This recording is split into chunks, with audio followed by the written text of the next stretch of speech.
Hello, ladies. Welcome to week 4, where the topic is fear.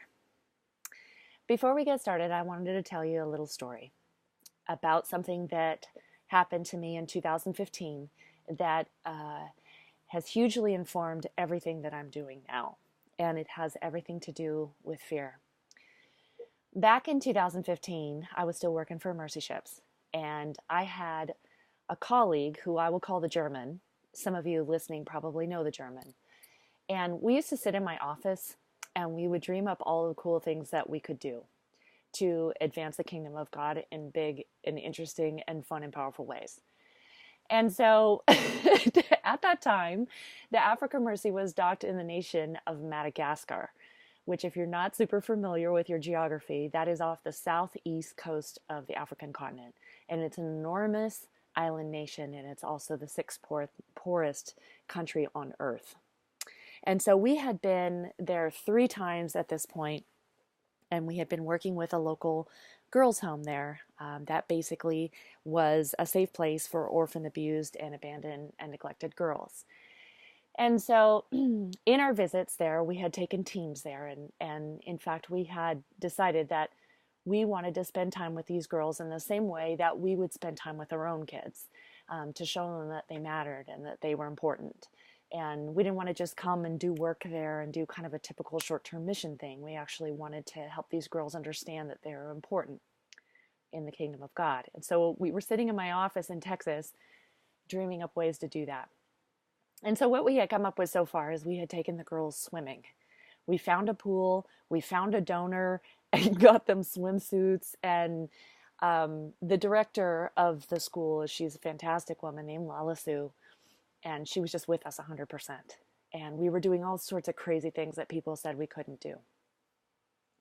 But our time in Madagascar was coming to an end, and we knew that the ship would be leaving soon.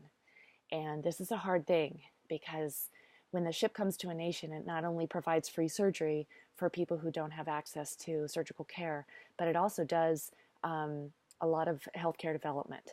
And so the organization tries very hard to leave something behind that's durable and useful, that the doctors and nurses in that nation can take over and run with.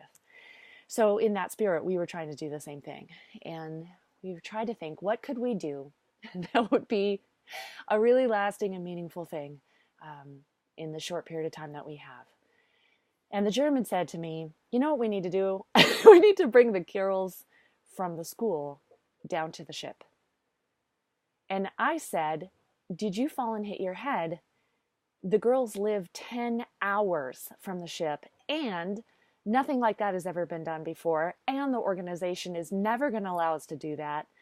And there's no way that can be done. It's impossible. And he said, yeah, I know. Let me make some calls. So with that conversation began something that we named the Esther Project. And as time went on, we managed to actually get approval from the organization to bring 50 teenage girls down to the ship for a weekend from their girls' home 10 hours away. And not only that, we were going to organize the whole thing from the United States. And if it sounds crazy when I'm explaining it, it's because it was crazy. Like, it made absolutely no sense. It was absolutely impossible. Now, here's the difference between the German and me. He's one of my favorite colleagues and one of my mentors in life. And he said, no problem. Like, God will just show us how to do it. And immediately I was just struck to the core with fear. When we got an approval to actually do this, I literally walked outside my office, stood in the parking lot, and bawled because I was literally so incredibly terrified. Through an interesting series of events, it turned out that the German wasn't going to be able to go on the trip, that I was going to be the only one there to keep the wheels on this crazy plan that we had conceived.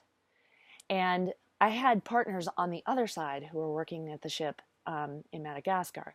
So I wasn't entirely alone, but I felt like it. I felt like, man, there's a million ways that this can go badly, and if it does, it's all on me. So why am I bringing up this story this week?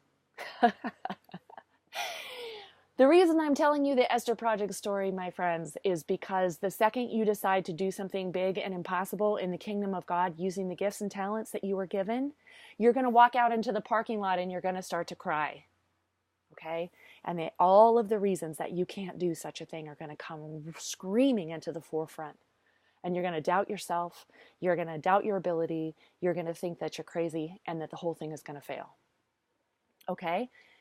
That's why we've got this. That's why I'm talking about this in week 4. We've spent the last 3 weeks figuring out who this God is that we serve, getting your house all cleaned up so you can bring in new and exciting things into your world. And then we've also figured out who you are and what you believe about yourself, and getting your mind and your mouth aligned with what God says about you. It's all important work. It's foundation work. But week 4 is where the rubber meets the road. This is when you get to take that stuff and do something with it. And frankly, this is where most people quit. You see, I knew that my colleague, the German, wasn't going to be on this trip. I knew that before I pulled the trigger, before I had to make the decision whether or not we were going to actually try to pull this thing off. And I was terrified because I don't feel like he's afraid of anything, and I'm afraid of everything. And so I was talking myself out of doing it in a million different ways. I came up with 1,000 different reasons why the Esther Project was never going to work and we couldn't do it.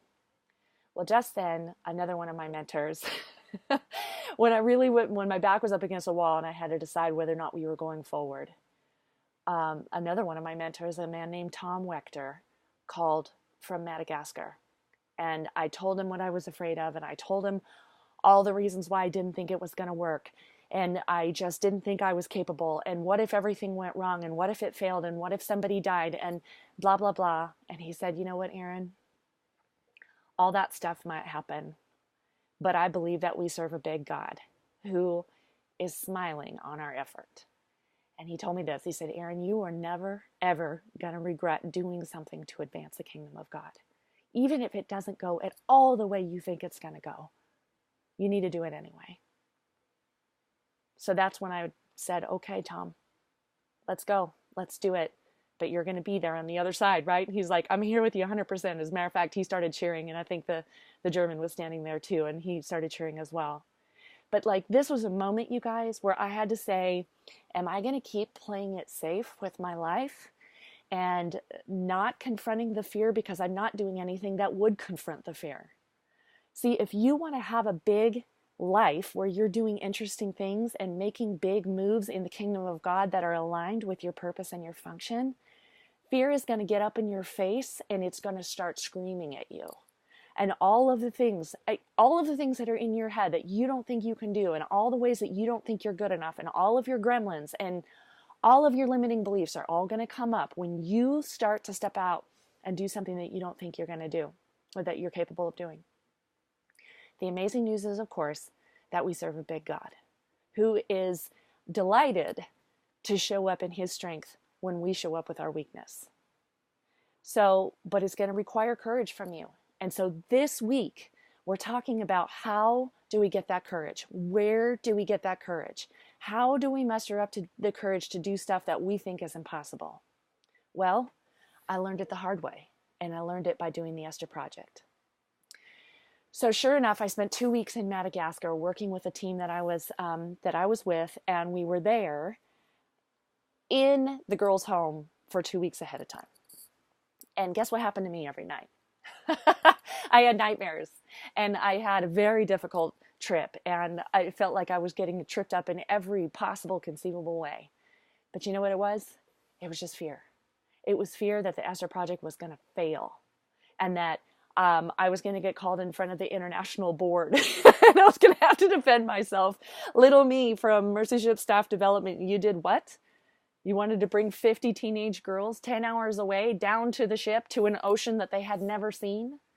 You were going to and have them sleep on the dock next to the ship? Really? But guess what? That's what we did. And it happened to be Easter weekend of 2015. And one of the most beautiful things that I saw in my time with Mercy Ships was not only the faces of those children when they showed up and they saw this big ship that they knew was in Thomasina, and they had been hearing about for years. They had never seen the ocean. Many of them had never been inside a hospital. Certainly, none of them had ever been inside a hospital on a ship on the ocean. It was just mind-boggling in every possible way. But the most beautiful thing was there must have been 50 to 60 crew members of the Africa Mercy who gave up their Easter weekend off to come and support the Esther Project. And you know what they did? There's a warehouse right next to the ship that we were going to let the girls sleep in. Not only had we hustled mattresses and made plans for meals and water and all kinds of stuff, but they had decorated it in the cutest ways. They had these streamers and balls, and they put up curtains, and there was goodie bags on their beds, and it was tremendous. Long story short, the whole weekend was beautiful. It was beautiful. And it never would have happened if I had sat in my office and looked at all of the things that were stopping me. All of the fear that was rising up in me saying that you can't do that, that's impossible. And don't kid yourself. There were plenty of people around me saying, are you sure? Because that's never been done before. And I'm like, I know, but I serve a big God. And I've got good friends. And I'm not going to be afraid. Well, I was afraid, but I did it anyway. And so I want to kick off this week with that story for you guys. Because when we talk about your 12-month future pace, and we talk about your bucket list, and we talk about your My Purpose Is exercise, I want you guys to dream big. And I don't want you to shy away from the stuff that you think that you can't do. I want you to take your biggest dreams, your boldest dreams, all of it. You want to reform the foster care system in America? Does that make you want to just lie down and cry because you have no idea how to do it? Great. I didn't know how to bring 50 teenage girls from a country that I didn't live in a language I didn't speak 10 hours away to the ship for Easter weekend. They're not the same thing. I'm not trying to equate them, but I'm saying that each one of us has things that we don't think that we can do that we're afraid of. We need to figure out how to use fear like fuel.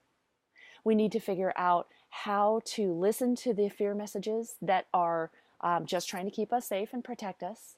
But then we need to learn how not to succumb to that fear that keeps us small and keeps us out of our role in the kingdom of God. And that's what this whole week is about. How can you use the fear? First of all, let's recognize the fear when it arises. Second, how can you use it to fuel your function? Third, what do you do when it's overwhelming? What are some straight up fear practices you can use? And fourth, what's on the other side of it? That's what we're going to talk about this week. But before we do, I want to show you a video that my friend Christy made.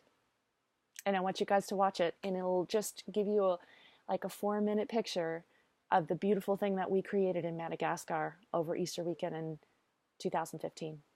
So enjoy it. This is the Esther Project.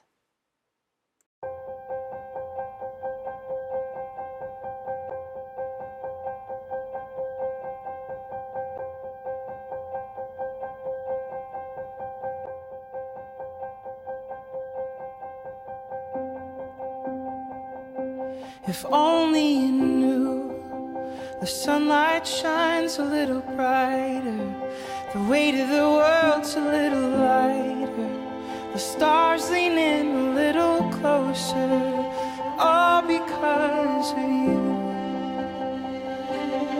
I wanna see you lift your chin a little higher, open your eyes a little wider, speak your mind a little louder, 'cause you are royalty. This is your kingdom, this is your crown, this is your story, and this is your moment, don't look down.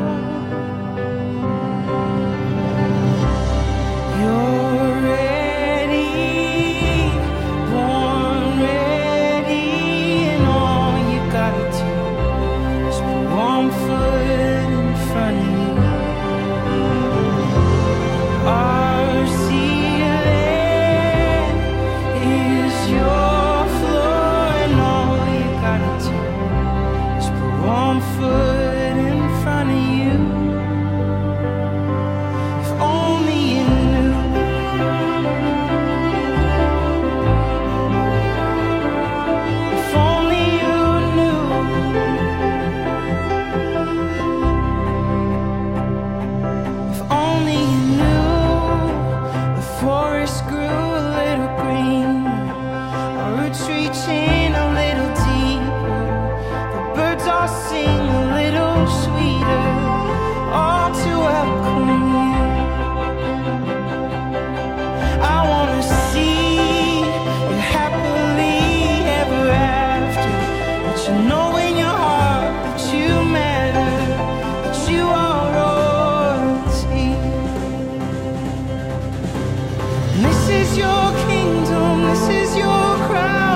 ceiling is your floor, and all you gotta do is put one foot in front of you.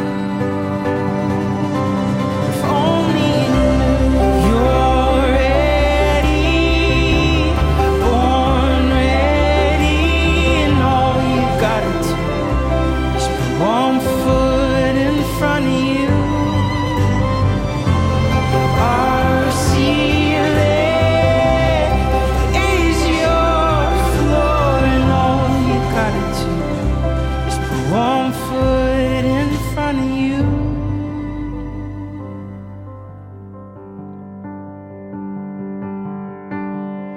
This is your kingdom, this is your crown, this is your story, this is your